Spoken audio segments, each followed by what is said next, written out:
with the city. I've met most of you.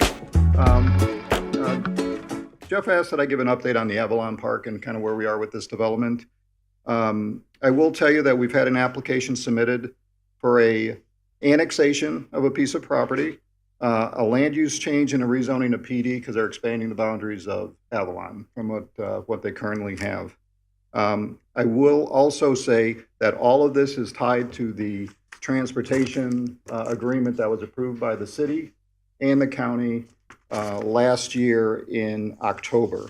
I gave you guys a copy. I don't know if you've seen this, but in this, on page 5, really starts the timing of the construction or the timing for the development in different phases. So if you go through that, it'll give you an idea of what we're looking for as far as when this is going to all start to happen. So that it's all going to have to follow the phasing of the transportation plan. So on page 6, you'll see the first phase, Avalon. They have to have they're permitted up to 2,000 residential units and the 90,000 square feet of the mixed use non-residential development. And then where the transportation comes in, the road network has to be in place by a certain time. So it's not, this is the build as you go. So, we get a lot of times the questions come up, how come they're not putting the infrastructure in place to support the development? They have to put the infrastructure in place to support development before they move on to the next phase of development. So I provided you the transportation agreement. This is the PD plan that they've submitted with their PD rezoning that's under staff review. They submitted it in the beginning of April. We provided comments a couple of weeks after that to the applicant. We're waiting for them to respond to staff comments.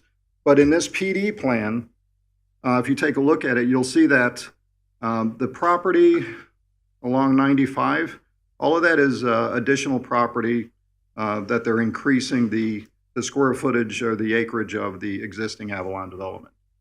So you'll see the connection that goes from Hand Avenue in that area of 95 all the way across the Tomoka River and then into the Avalon development. And then they're also including the property that's far west, which, if you take a look at your transportation plan on page, this will be a good indication for you.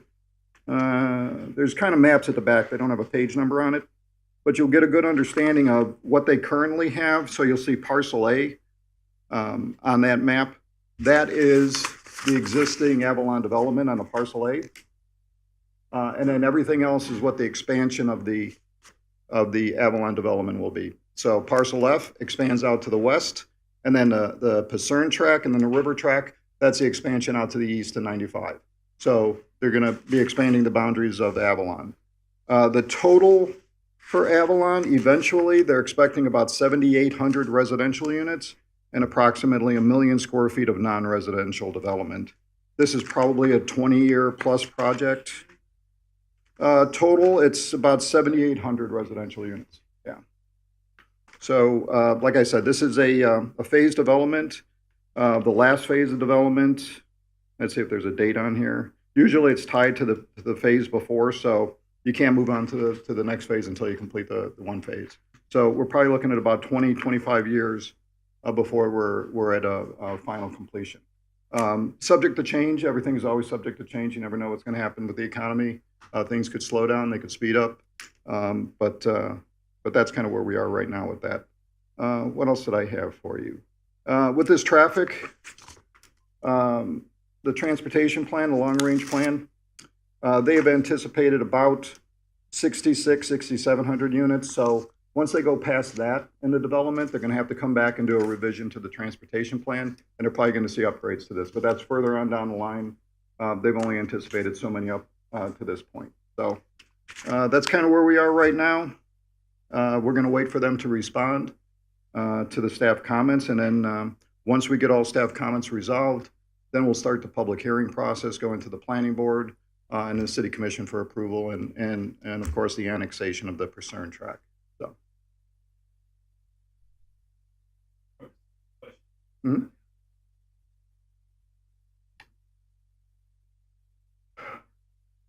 Well, what the residents are gonna. Sure. Put more homes are gonna. Well, it's probably more of a public works question and a county and state question because the county and state are kind of flipping that. But what I've heard is that they're in the engineering phase of the LPJ improvements. It's probably going to be a few years before we see the actual improvements to the LPGA, the expansion of LPGA. We'll probably see the Dunn extension curb before we see LPGA get under construction. That would be my guess. So. MSDOT is on the transportation board, and she has said it's in the works now. They're raising the money.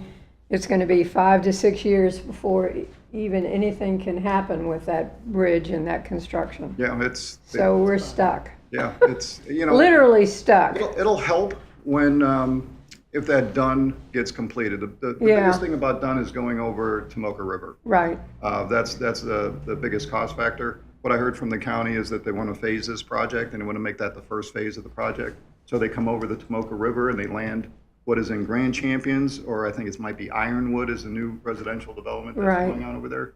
So it'll come up over there. So really the LPGA residents will be able to access Dunn pretty easily and go across at that point without going to LPGA. Yeah, or but ISB. that's kind of putting a Band-Aid on something that's much bigger. Yeah, it'll eventually get there. And that's the thing about when we looked at this long-range transportation plan for Avalon, was making sure that we don't have those issues of the improvements not being done.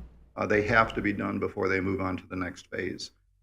And with this, the first phase of development with Avalon is the connection to Granada. So Timber Creek will connect to Granada with the first phase. And that would really help too. So that will help with some of the relief that's not only on LPGA but also on Granada. Right. And the Granada's issue, and I've said this for a while, is that they don't have a whole lot of commercial that's west of 95. Everything they do has to go east of 95 for their commercial activity. So if Avalon comes in here and they start building some commercial, they build a shopping center, they build a grocery store, that's going to eliminate a lot of the traffic that's going east on Granada. They'll be able to stay right over there, and it'll help. It really will help the improvement of the traffic, just the way that the Publix helped in Margaritaville with some of the traffic out there. So now everybody that was in LPGA, instead of traveling to Ormond Beach or down to Bevel to go to Publix or go to Winn-Dixie, they're in their community, so they don't have to travel up there. So it actually reduces trips in other parts of the city. So that commercial development is really important, which is why with Avalon, we required them to have, they talked about their residential units they were going to have. We said you have to have a certain amount of the non-residential development to be able to support some of that residential development before you move on to that next phase. Okay. So that has to occur. Otherwise, great sales job there. Well, what about impact fee or whatever fees there are to help with the construction of the roads and stuff? Is that part of it? Well, I haven't read all this, so. With Avalon, they're constructing the roads. Okay. They are responsible for the construction of the roads, and they're getting their impact fees back to help pay for that. But they're the ones who are doing the improvements. It's not the county that are doing the improvements. Great. Yeah. All right. Well, I appreciate. I'm going to read every word of this. Go ahead. You can give me a call. You can reach out to me if you have any questions on that, and we're always willing to help. And any other questions, you guys? We've got him here for as long as we need him. So. Yeah. And anything else going on in the city that you were? If we're seeing commercial area, is it right here? Based on what I'm seeing on this drawing, it looks more dense. That's why. Yeah, the commercial area, you're probably going to see it in the mixed use areas, the pink areas. The pink, okay. Yeah, so the yellow areas are the residential areas, and the green areas are the protected areas that are going to be the environmental preserved areas. So where you see the pink areas are where you're going to see the commercial or the non-residential development, or the mixed use. You might find some multifamily, maybe some townhomes or even single family within the mixed use, but you'll see that. So you'll see, fronting on Granada, that's where you find a lot of the commercial, at least access to a lot of the commercials on Granada. Gotcha. Thank you. No problem. So can you give us like a timeline, like you're waiting for them to respond, and then what's the Well, next step? It's up to them, but you know, the reality is if they don't work within a certain time frame, this all becomes invalid, Yeah, right? So Right. they want to make sure that they hang on to this and that this is still valid and this is what they're going to be going by. This is why I gave you a copy of this. This is Okay. really important that they follow the timeline that was set within Okay. here, because that's where all the traffic numbers come from. They Oh, predicted sure. out how much traffic we're going to have over time.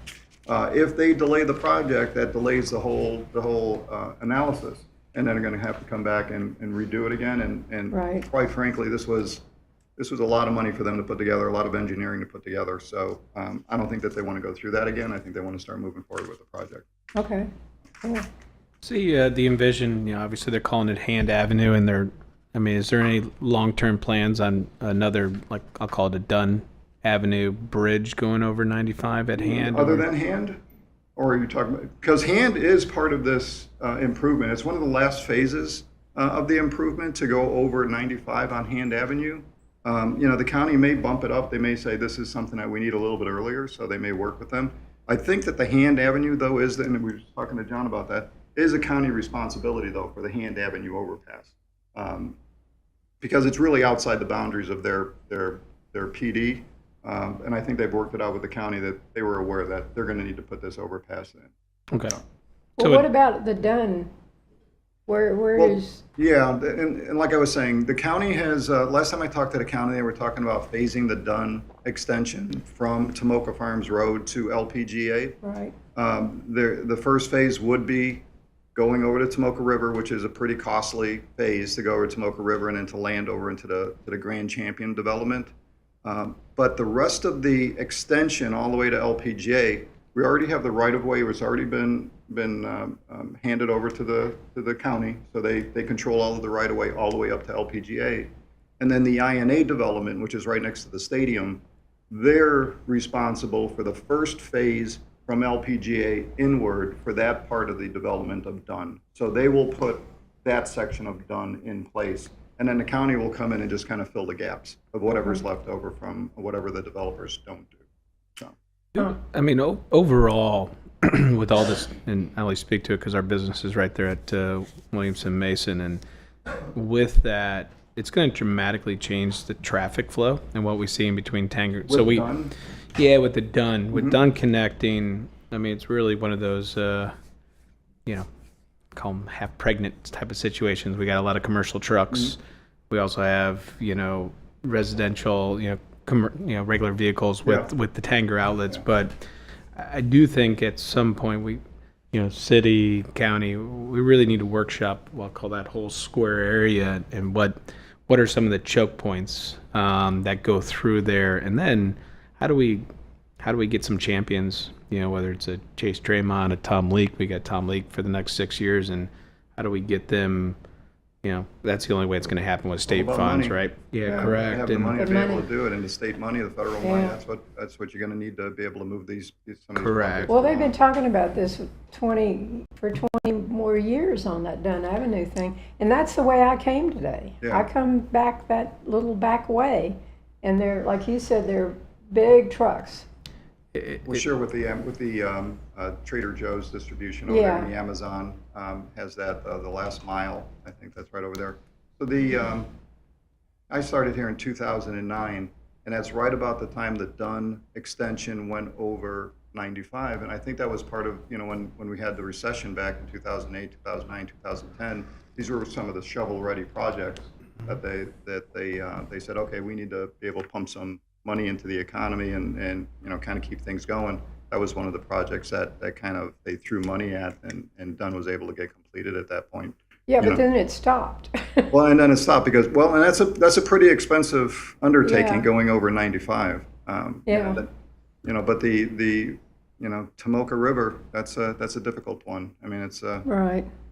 going over that, you have to be protective of the environment, the environmental issues associated with that. So that's where some of the engineering comes in place and takes a little bit of time to get there. And like I said, the county is working on it. They said it would be the first phase. I think the engineering is complete. I think it's already funded. I think it's just a matter of them, now putting it out to bid and getting that thing started. Really? Okay.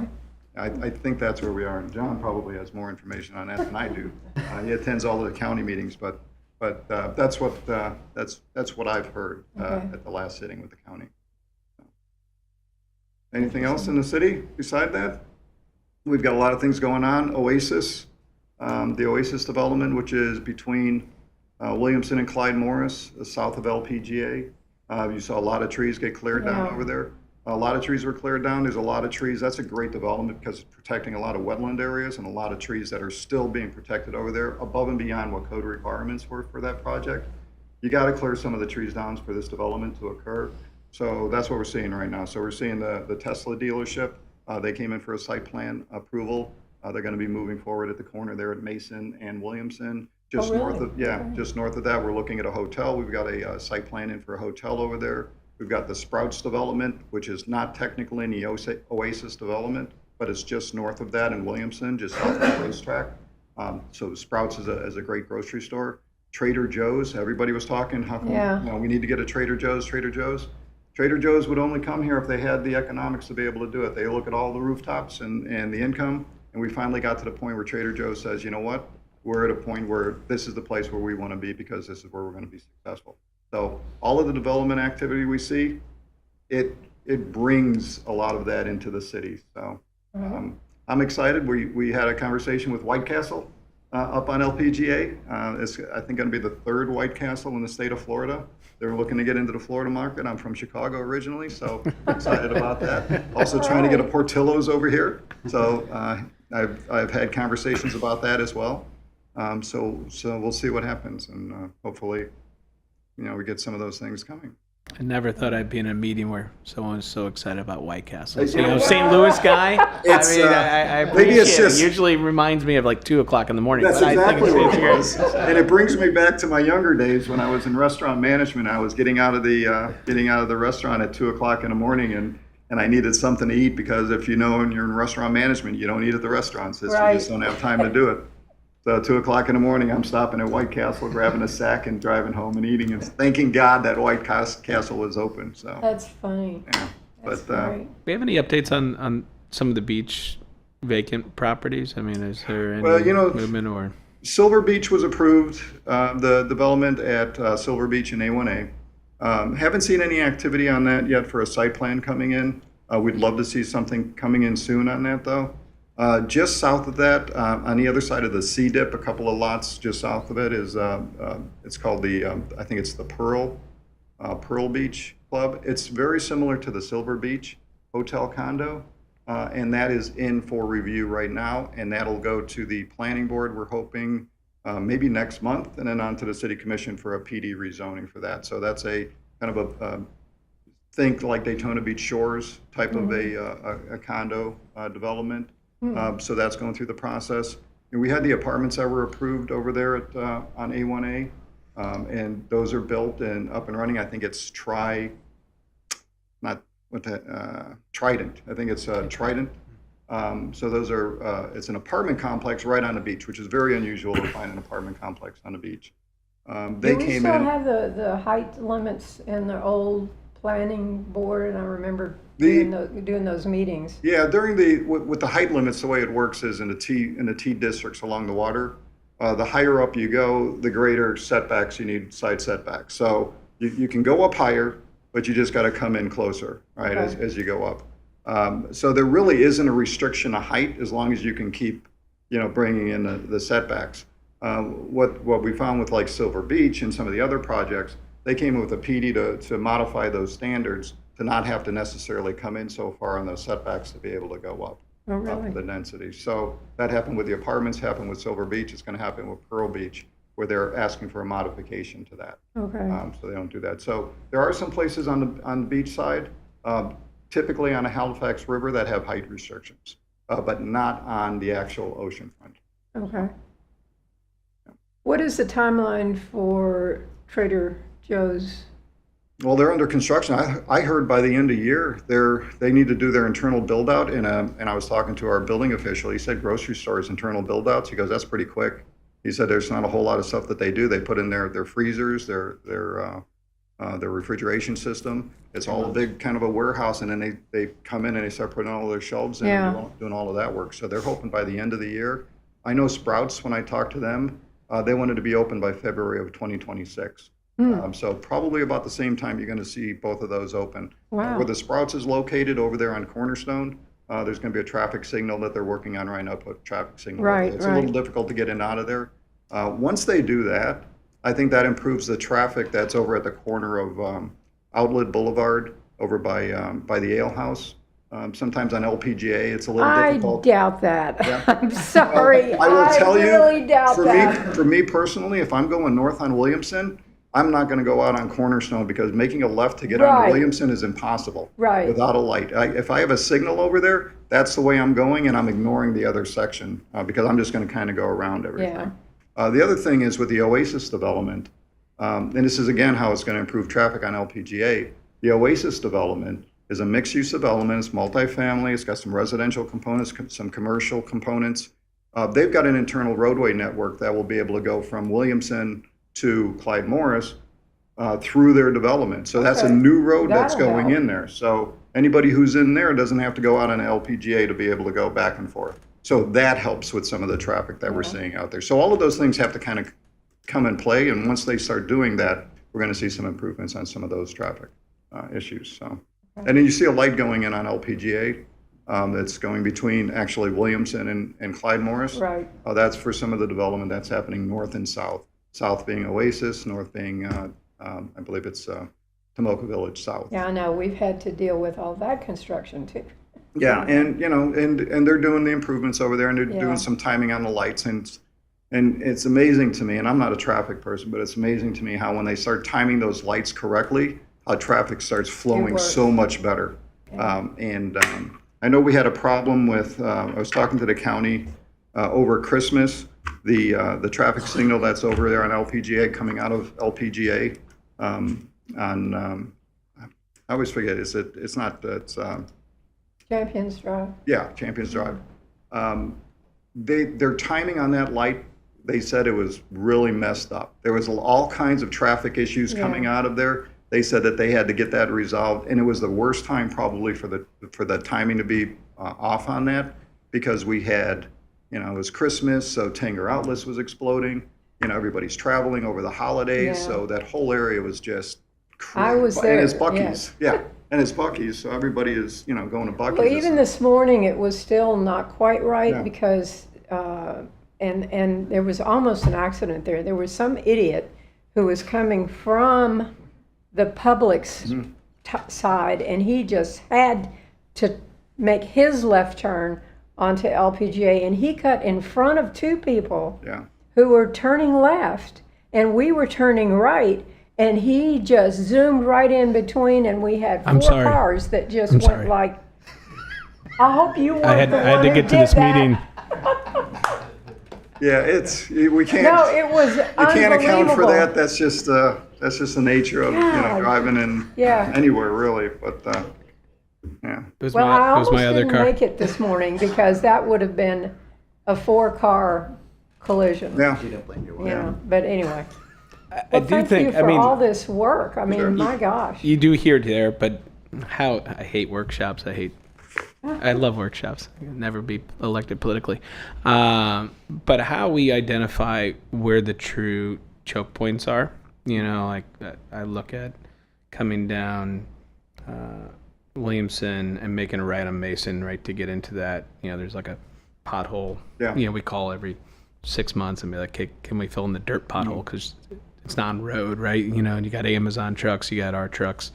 Everything is just hitting this pothole because there's not enough room to turn in for the commercial side. But how we identify some of that in a bigger plan on, you know, because traffic, you know, knowing the way the state works, okay, we look at big things, right? But a lot of little things, you know, to your point, lights, you know, turn lanes really do matter as you look at the overall scope of these projects and how we keep residents, you know.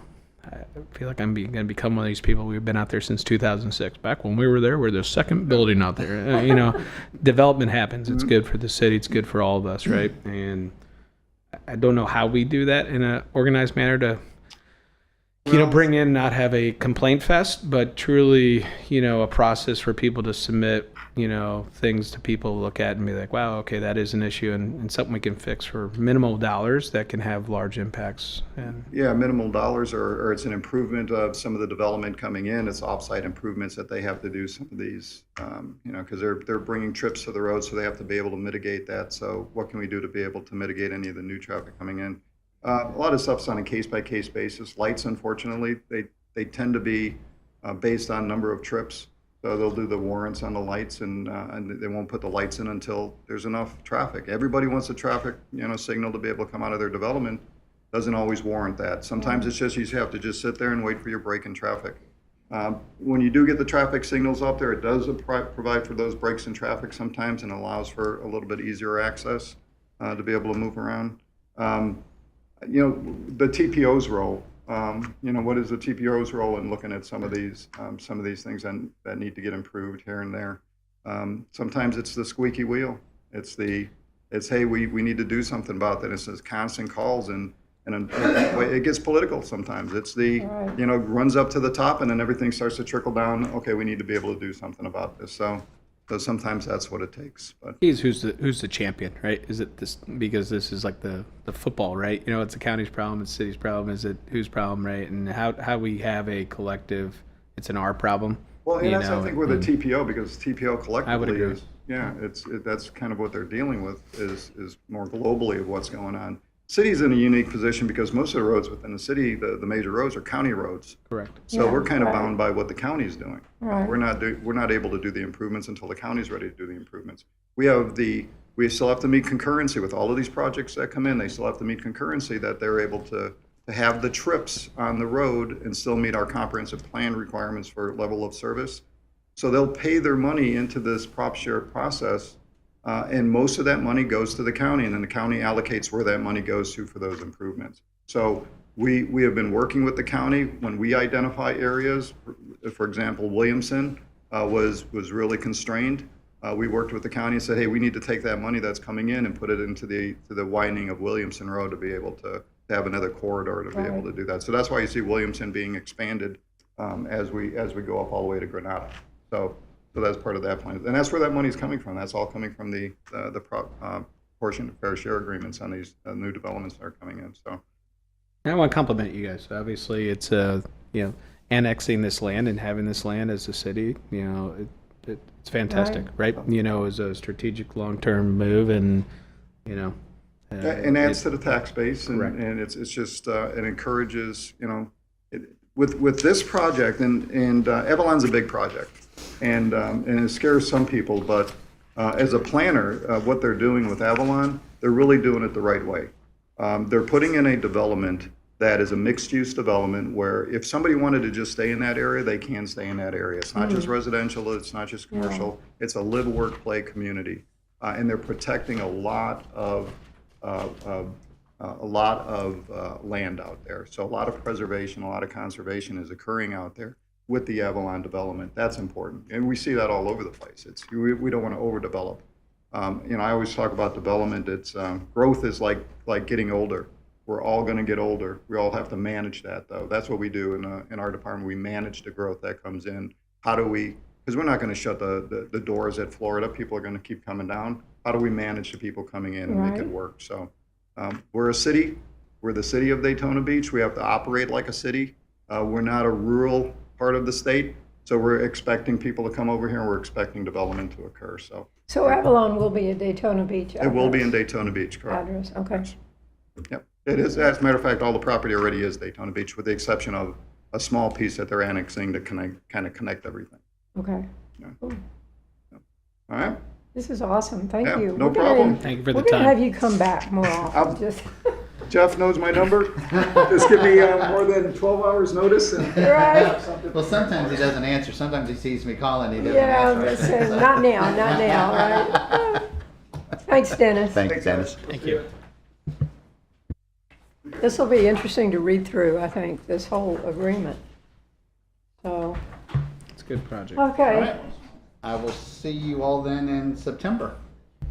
Be our Oh, next we're not meeting, having a unless- meeting in July or, No, that's been our typical, right. we take our summer off. typical Thing. However, I will stipulate to say that, if something comes in that we need to meet Sure. on, we will Sure. call them. Is there anything that's I percolating? don't, right now, no. I I'm don't still see anything. interested, we can turn this off now. I'm still interested